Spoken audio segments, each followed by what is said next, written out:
আসসালামু আলাইকুম রাহমাতুল্লাহ। সুপ্রিয় ইসলামিক আমলের দর্শক মণ্ডলী, আশা করি মহান আল্লাহ রব্বুল আলামিনের অশেষ মেহেরবানিতে আপনারা সকলেই ভালো আছেন। প্রিয় দর্শক, সকল প্রকারের রোগ ব্যাধির উৎস ও এই সকল রোগের নিরাময়ের কথা আল কোরআনের বিভিন্ন আয়াতে স্পষ্ট ও প্রচ্ছন্নভাবে বলে দেওয়া হয়েছে। এই সব আয়াতকে বলা হয় আয়াতে শিফা, অর্থাৎ রোগ নিরাময়ের আয়াতসমূহ। সুবহান আল্লাহ।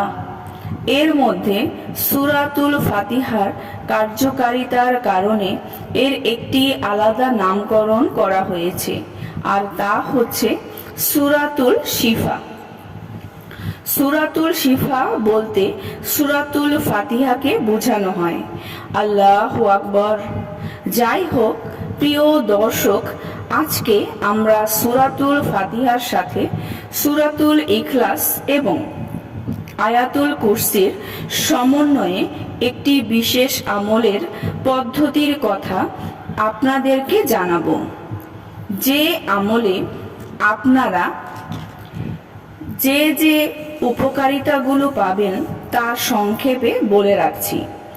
1 নম্বর, আপনার যাবতীয় সমস্যা যেমন রোগ শোক বালা মুসিবত অভাব দারিদ্রতা ইত্যাদি ইনশাআল্লাহ আল্লাহ রব্বুল আলামিনের মেহেরবানিতে আল্লাহ দূর করে দিবেন।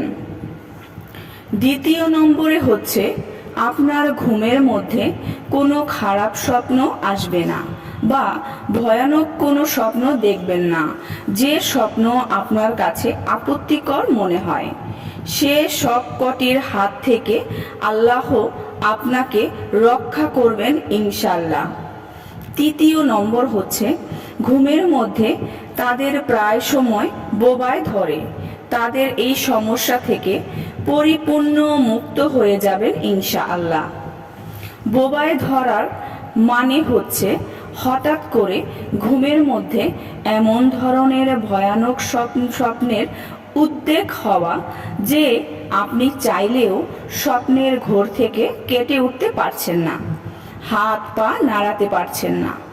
ইনশাআল্লাহ এই আমলের মাধ্যমে আপনি এই সংকট থেকে মুক্তি পাবেন আল্লাহ তাআলার রহমতে।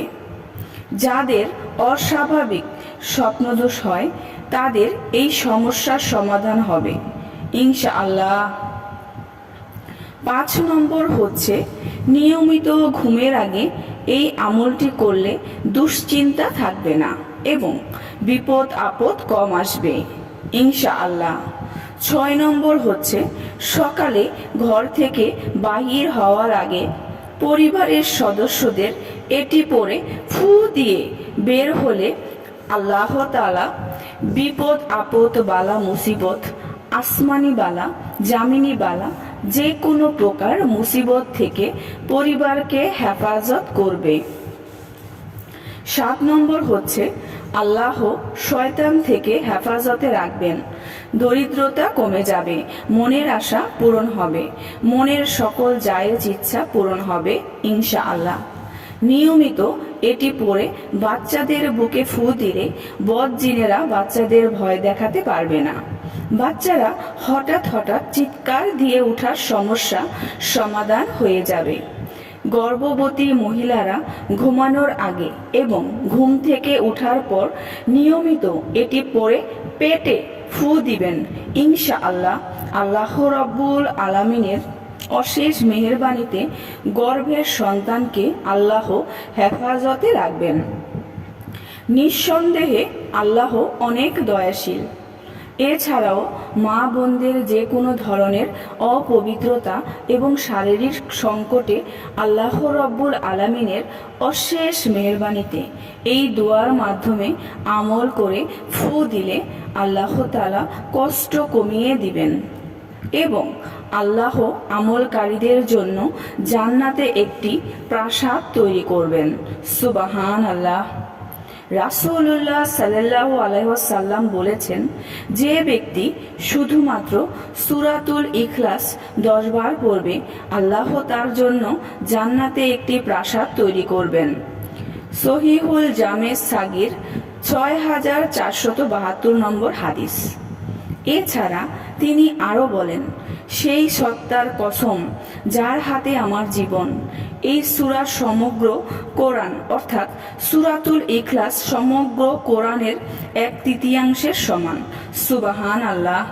বুখারী 4645 নম্বর হাদিস।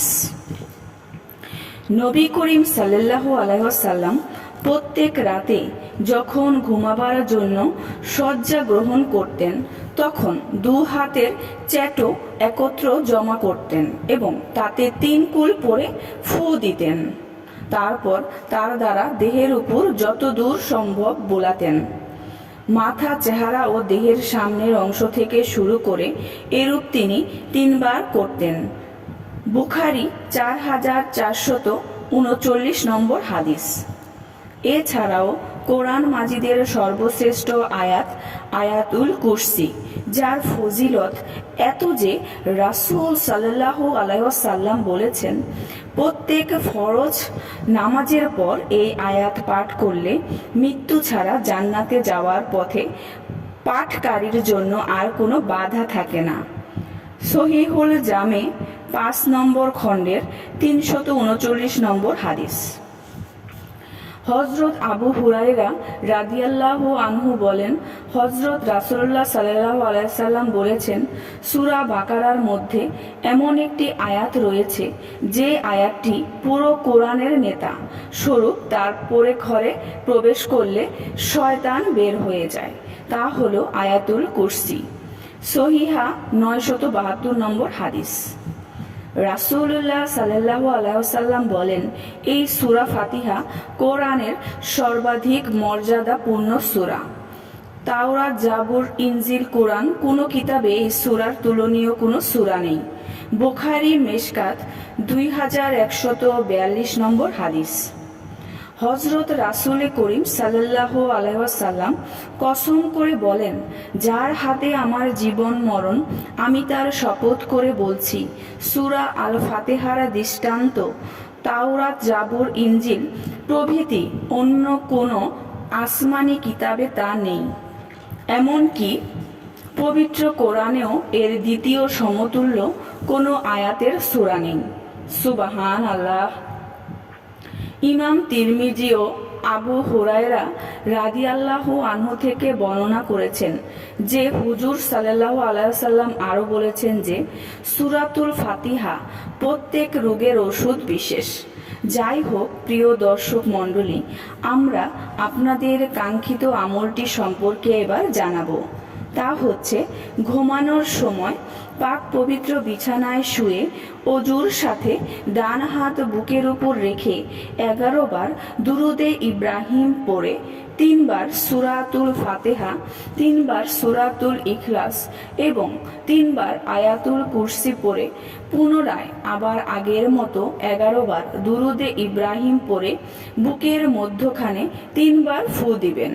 ইনশাআল্লাহ আপনি আজকের আলোচ্য ফজিলতগুলো অবশ্যই মহান আল্লাহর দয়ায় ও রহমতে লাভ করবেন। মনে রাখবেন, এই আমলটি করে বের হওয়ার আগে পরিবারের সদস্যদের ফু দিয়ে বের হলে আল্লাহ আপনার পরিবারকে হেফাজত করবেন ইনশাআল্লাহ। আল্লাহ আমাদের সবাইকে বেশি বেশি নেক আমল করার তৌফিক দান করুক, আমিন। সুপ্রিয় সম্মানিত দর্শক ও শ্রোতা, আশা করি ভিডিওটি ভালো লেগেছে। ভিডিওটি যদি ভালো লেগে থাকে অবশ্যই চ্যানেলটি সাবস্ক্রাইব করবেন, লাইক করবেন, কমেন্ট করবেন এবং বেশি বেশি শেয়ার করে দিবেন। সবাই ভালো থাকবেন। আল্লাহ হাফেজ।